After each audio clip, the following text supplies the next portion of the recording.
নমস্কার বন্ধুরা, শ্রাবণীর পাকঘরে সবাইকে স্বাগত জানাই। আশা করি সবাই খুব ভালো আছো। আমিও ভালো আছি তোমাদের ভালোবাসায়।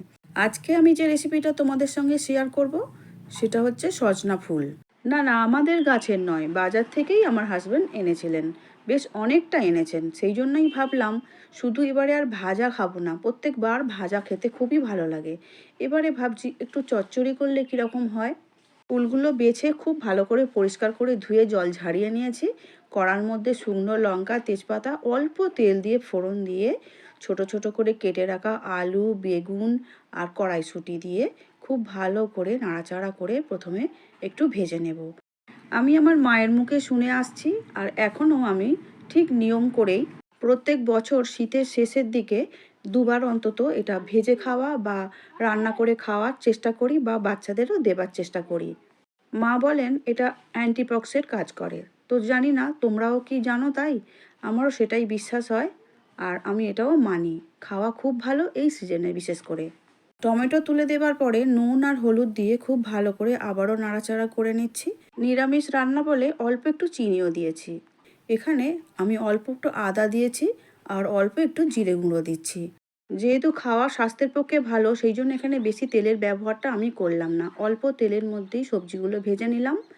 এবারে ফুলগুলোকে আলাদা করে আর ভাজলাম না, সবজির মধ্যে নাড়াচাড়া করে একসঙ্গে ভেজে নিচ্ছি। কাছের বা দূরে, দেশ বা দেশের বাইরে যে বন্ধুরা আমার ভিডিও এই মুহূর্তে ইউটিউব চ্যানেল থেকে দেখছো, আমার রেসিপি ভালো লাগলে লাইক, শেয়ার, সাবস্ক্রাইব করার অনুরোধ রইল। পাশে থাকা বেল আইকনটা অবশ্যই প্রেস করে দিও, তাতে নতুন রান্না যখনই ছাড়বো সবার আগে তোমাদের কাছেই পৌঁছে যাবে। কষা হয়ে গেছে, অল্প করে একটু জল এর মধ্যে দিয়ে দিলাম। যেহেতু চচ্চড়ি করব, সেই জন্য বেশি জল এখানে দরকার নেই। জল দেওয়ার পরে খুব ভালো করে মিশিয়ে নিলাম। 2-3টে কাঁচা লঙ্কা মাঝখান থেকে ফাটিয়ে এর মধ্যে দিয়ে দিচ্ছি। কাঁচা লঙ্কাটা দেবার পরে আবারও ভালো করে একটু মিশিয়ে নিলাম। মিশিয়ে নিয়ে এবারে ঢাকা দিয়ে দেব একদম 5 মিনিটের জন্য।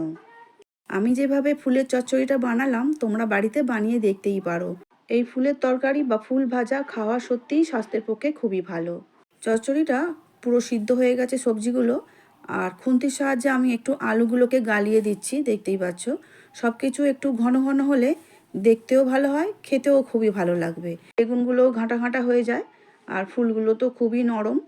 তরকারির মধ্যে এখনও অল্প একটু ঝোল আছে, এই ঝোলটাকেও কিন্তু রাখবো না।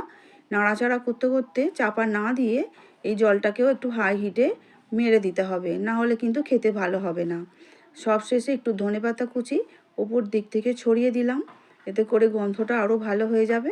আবারও একটু নাড়াচাড়া করে নিয়ে নামিয়ে নেব। দেখতেই পাচ্ছ একদম কিন্তু ঝোল আর নেই, শুকনো শুকনো চচ্চড়ি হয়ে গেছে। তোমরা চাইলে এতে একটু ঘিও দিতে পারো, তাও ভালো লাগে। আমি আর ঘিটা এখানে দিচ্ছি না।